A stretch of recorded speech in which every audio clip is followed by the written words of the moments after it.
Well, here's the draw for the semi-finals, and there could be an Old Firm game or an Edinburgh derby in the final. Rangers will face Hearts in the last four, while the other semi-final will see Hibernian take on Celtic. And Neil Lennon found out about it during his post-match news conference after they beat Partick Thistle 5-0. Take a look. He did what he does best. He came on and made a difference, scored a goal, looks fit, looks strong. So we've got Kilmarnock or Hibs.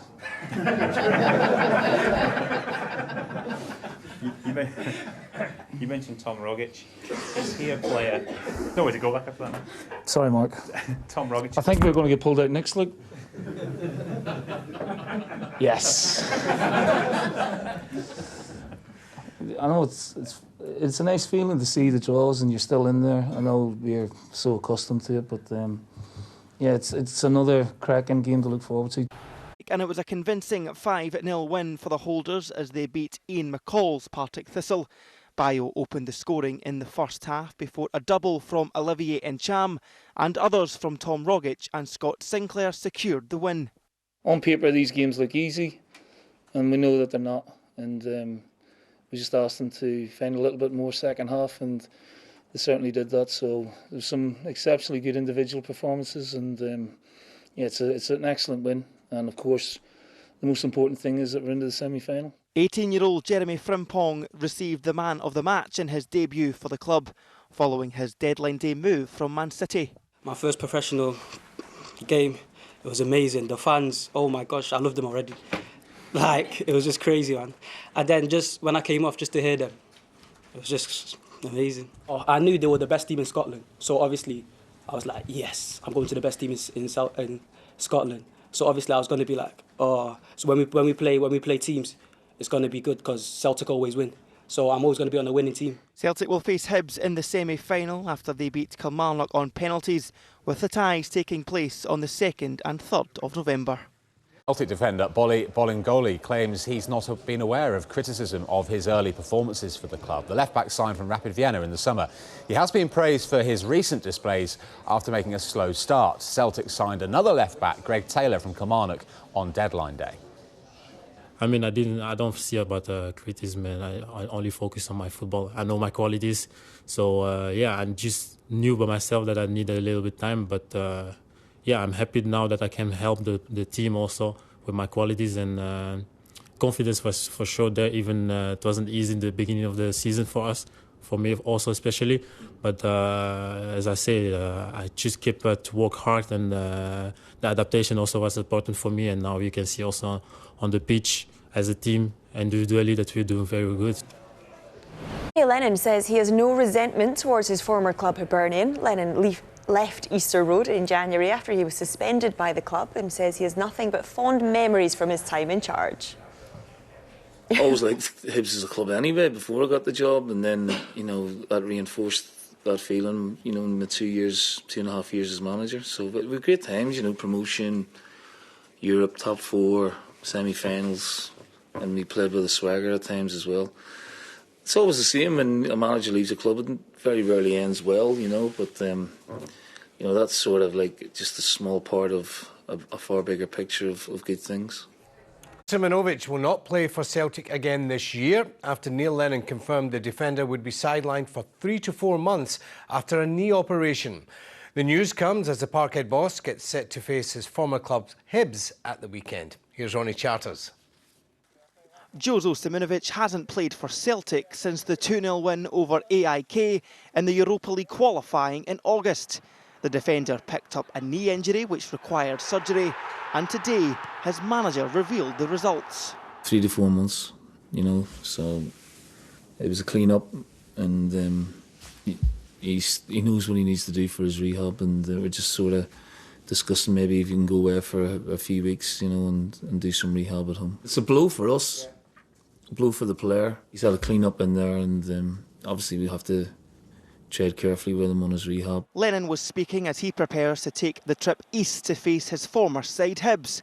Despite the unexpected departure from Leith in January, the Northern Irishman admits he'll always have a soft spot for the Hibees.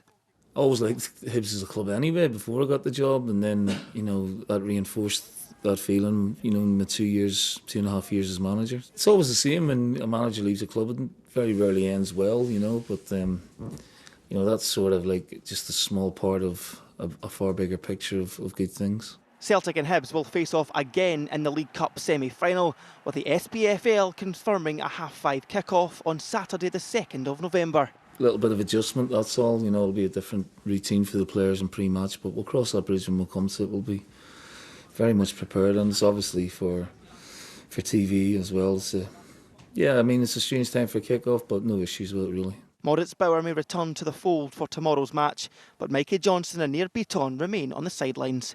Ronnie Charters. Now, did you know Hibernian have won 2 and drawn 2 in their last 4 home league games against Celtic? Well, Hibs today find themselves without a league win since the opening day of the season. They're 11th in the table. Paul Heckingbottom's under increased pressure, but has got support from his predecessor. It's too soon, you know, and you know, they've got a great result. They're in the semi-final, and you know, that should give them a fill-up. But he's had some injury problems as well, and you know, experienced that myself at times. And without, you know, having a huge playing squad, it can be difficult to get continuity in what he wants to do. We'll bring you the team news for Hibs versus Celtic from 11:30 a.m. Elsewhere, record is over. They drew 1-1 with Neil Lennon's former club, Hibs. Hibs haven't won in the league since the opening weekend. They took an early lead, though. Christian Doig just cut back, split into his own net by Christopher Ayer.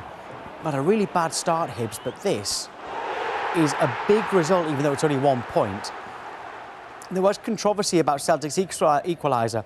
James Forrest given a free kick for this, and from the free kick, Moritz Bauer broke down the right-hand side. He found Ryan Christie, and he made it 1-1.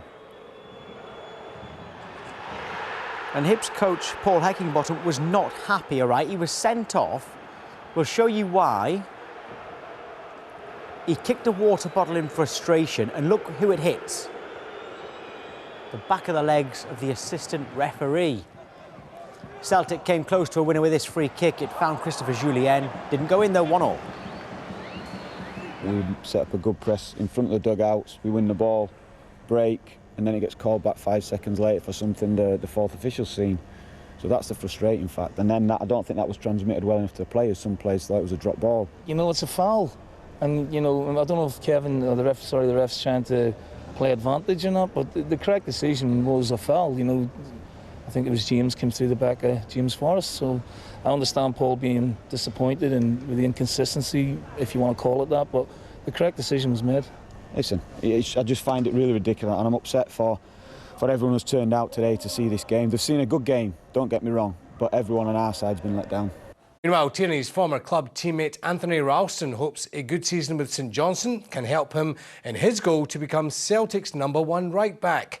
Ralston, who is contracted with Celtic until 2022, has signed a season-long loan deal with the Saints. He believes regular game time will help in his development as a player. It's my aim to come back a stronger and better player, and you know, have that more experience under my belt of playing every week, like we said. So I'm hoping so, but just this year's about concentrating on just getting myself to the right level and keep myself going and playing and